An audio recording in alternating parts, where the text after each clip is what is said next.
The day was funded by the federal government's Participation and Equity program aimed at allowing geographically isolated and female students to make informed decisions about courses that they may want to attend in the future.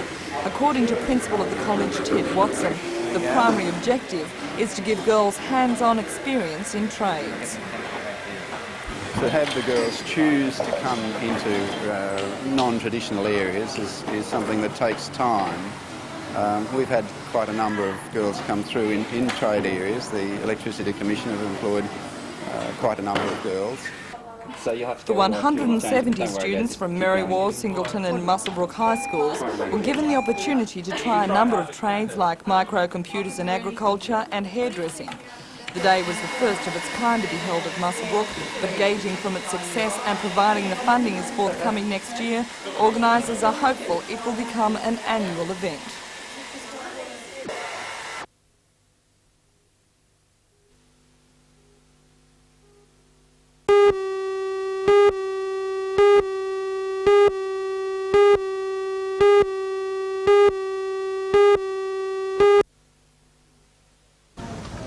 Getting your message through the post has certainly changed with the times.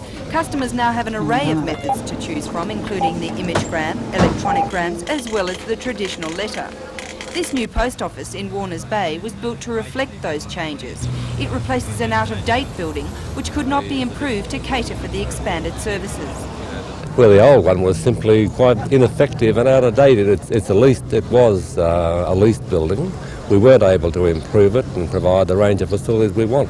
And if you look at the new building, you'll find there's a remarkable transformation, and that's the best possible reason. The new building was designed to blend with the shopping complex and surrounding environment at Warners Bay. Like the shopping centre, it uses vaulted skylights to admit extra light. The official part of the opening took the form of a trilogy. First a plaque was unveiled, then a ribbon was cut, and finally the member for Charlton, Bob Brown, stamped the first letter. The opening gave Australia Post the opportunity to strongly defend its policy of closing down some of its smaller, less viable post offices. Why are you opening new big post offices like this one, but at the same time closing down smaller ones? There's always an emotional problem about that. People get very much attached to the little corner post office. But the truth is that most of those corner offices just don't pay their way, and what's more important, perhaps they don't provide and can't provide a full range of services. So what people really want, I mean, they need to see the change and experience the benefits. What they really want is something like this.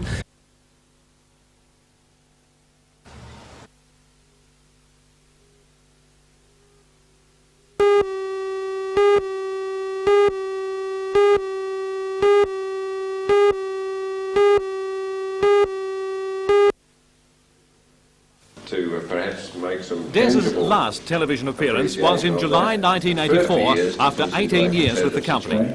He was a Melburnian who came to the region in 1950 as an RAAF meteorology officer. He later became involved in the advertising industry, which led to his association with NBN. He joined the station full-time in 1976 as the industry's first community services officer. Aged 66, Des suffered from a little asthma for the past 4 months, but was in generally good health and spirits right up to his sudden passing this afternoon. Now, with the chairman of NBN, John Pesha, had this to say of the happy man who led a charmed life. I think they will remember Des for his enthusiasm and the dedication to his work, because Des was a gentleman who was liked by not only the people he worked with, but all the people in the region. He was a household word. And we will remember Des for all that. And his passing away is a very sad occasion to all of us in the Hunter region.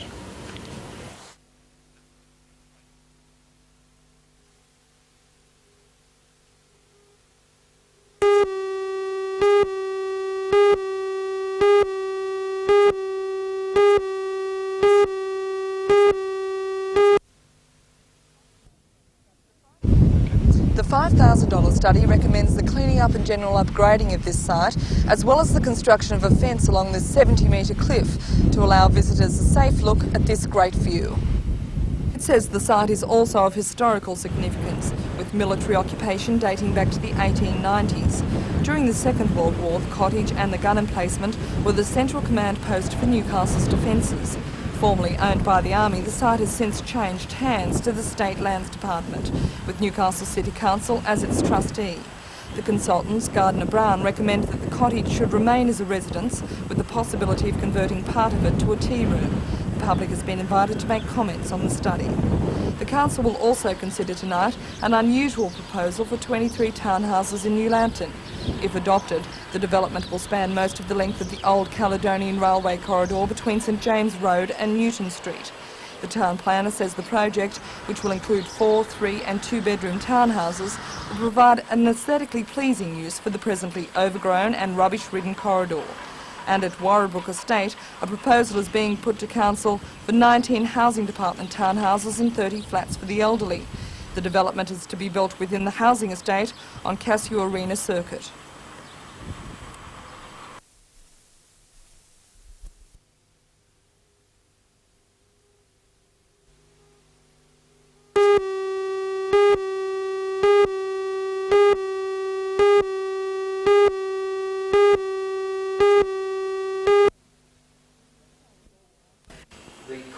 The seminar was organised by the Newcastle University's company Tunra to keep engineers from all over the country up to date in belt conveying and handling bulk solids. Professor of Engineering at Newcastle University, Alan Roberts, says Tunra is one of the leaders in this type of research, and he says the trends are for longer distance, narrower and faster belts, all designed to make an operation more efficient and so save money.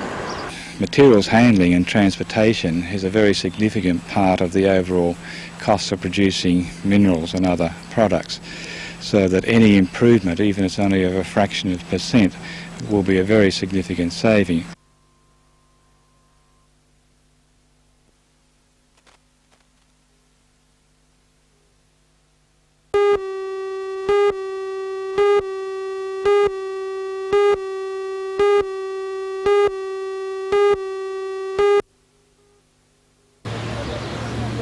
Delegates from mines in New South Wales, Queensland and Tasmania were on the City Hall steps to voice their opposition to the government's plan to deregulate the coal industry.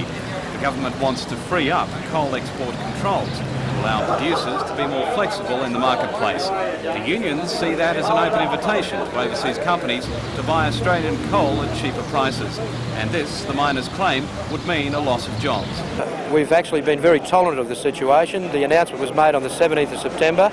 We haven't taken any industrial action. We've allowed the process of consultation to go ahead, but we've reached a stage now where somebody's got to come up with the right sort of answers, or otherwise there's going to be major industrial disputation in the industry.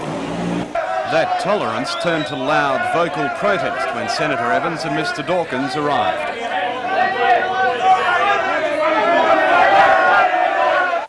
There is no magic about it. There is no way in which we can artificially create demand around the world for your coal. It's all a question.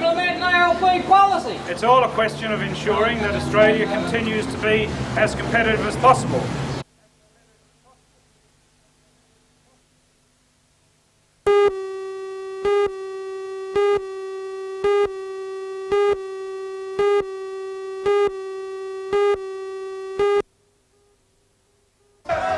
In tonight's news, 2 federal parliamentarians are given a hostile reception by angry coal miners at Newcastle City Hall today. Energy and Resources Minister Senator Gareth Evans and Trade Minister John Dawkins were confronted by placard-waving protesters demonstrating against the government's plans to deregulate the coal industry.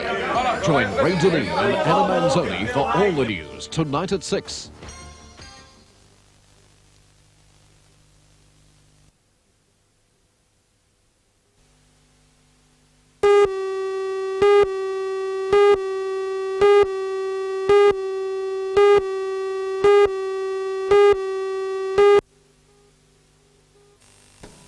When a massive new shopping development opens at Erina in March next year, the central business district of Gosford will lose its place as the major shopping centre on the coast.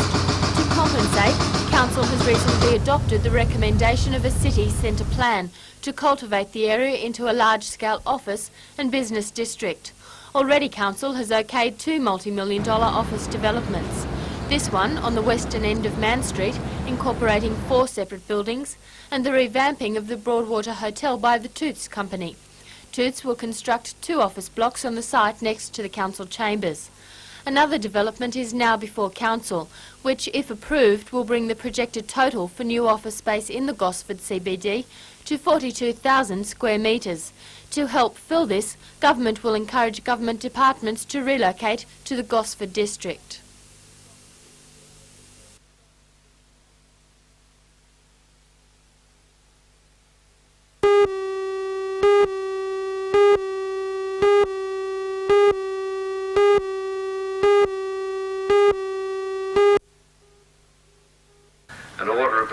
The opening of the William Jumeric Complex in Scone today is yet another achievement for a community that has a proud record for looking after its aged population. The centre cost $850,000. Nearly $520,000 of that total was raised by the local community.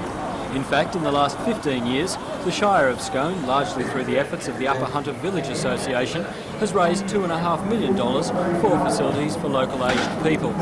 Scone has a 58-bed nursing home, 60 villa units, and now the 21-bed hostel. Few communities in Australia the size of Scone provide complete aged care in the way this town does. Senator Don Grimes says Scone is a model community it's for pleasing aged for everybody. care. I mean, here we have 60 units scattered throughout the town, so people are living in very normal circumstances. Then we have a nursing home and a hostel near the hospital so that people get that extra care. And they've provided a daycare centre and they provide home care for people. Now, you know, for one little town to provide over $4 million worth of facilities, of which they've raised over $2 million themselves, to get a well-balanced aged care program like this is an example to the rest of Australia.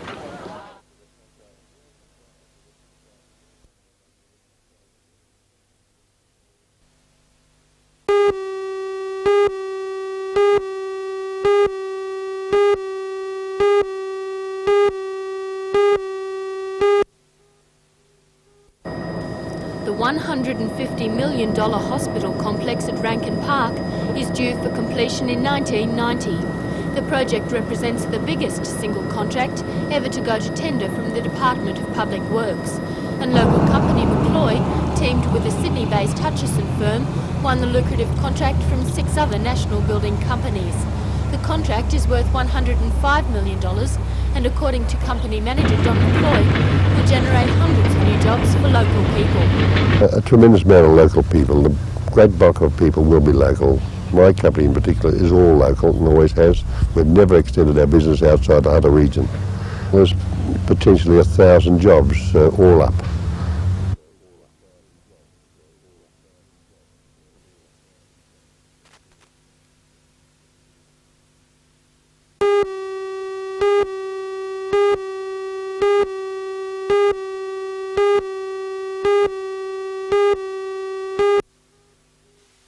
Running some 50 cars have entered the derby to literally crash and bash each other to pulp until there's only one car left. Bang, the tyre that he'll pop. receive $1,000. The second last car, probably the one on the receiving end of the winner's final whack, running, although will he's got a receive flat tyre, the number $500. 16 green. The other main feature of the night's entertainment will be the sprint cars, Speedway's fastest type of racing, and the action on the motordrome track is always thick and He fast. sprouted them and shot away to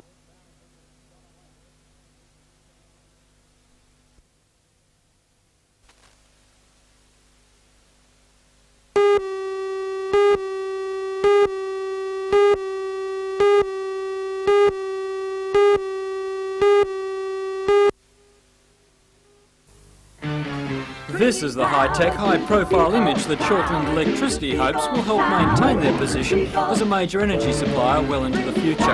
In recent years, electricity has come under increased competition from natural gas. Shortland Electricity Chairman John Jobling says his organisation has responded with a thorough revamping as well as the press, radio and TV campaign. It involves a reorganisation, staff changes, more efficiencies, a new logo, new vehicles as you see behind us, and a whole new corporate image damage and esprit de corps. We're going to be out there being pretty aggro in the market. So, Shortland Electricity is a $300 million a year business. It's expected the recent reorganisation will result in a projected $400,000 loss for this financial year, being transformed into a $2 million profit. Much of the new corporate strategy is aimed at commercial and industrial consumers, but Shortland Electricity says it's also aimed at winning over even the smallest consumer. The chairman today made a promise of better service and pointed to the move from Queen Street, Newcastle to Wallsend as another improvement. He left no doubt why they'd chosen the new and aggressive campaign. Oh, crikey, yes. We've got to get out there and sell electricity and sell more of it and sell it better as an energy source than anybody else that's around, or we won't be around.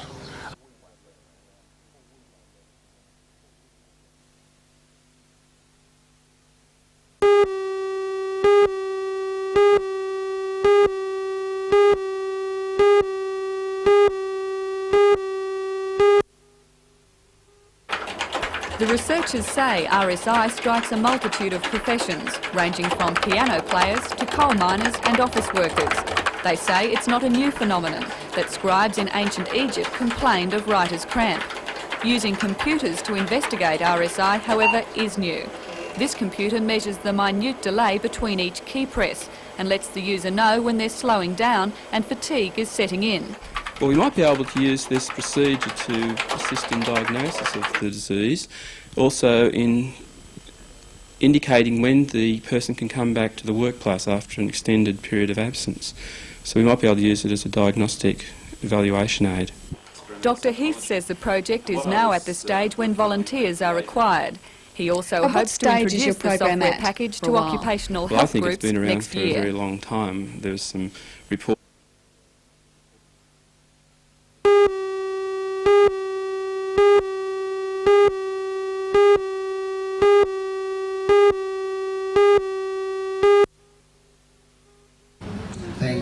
The Community Service Awards were presented by the Wallsend Chamber of Commerce and the local RSL Club. 9 people from a range of fields were honoured, and indeed the recipients ranged in age from 30 years old through to 91. Wallsend is the 6th oldest community in Australia, and the organisers say last night's awards were presented to promote community involvement. They say Wallsend has always had a close cooperation in the community, and they hope to help that tradition along.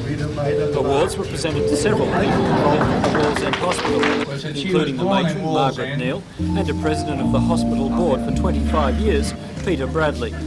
Local aldermen of long standing were also recognised, as was 91-year-old Cedric Thomas, a former mayor of Wallsend between 1935 and 37. Kathleen Kelly, a local primary school teacher with 46 years service, was also on the list, while the youngest recipient was Father Arthur Bridge from Hunter Life Education.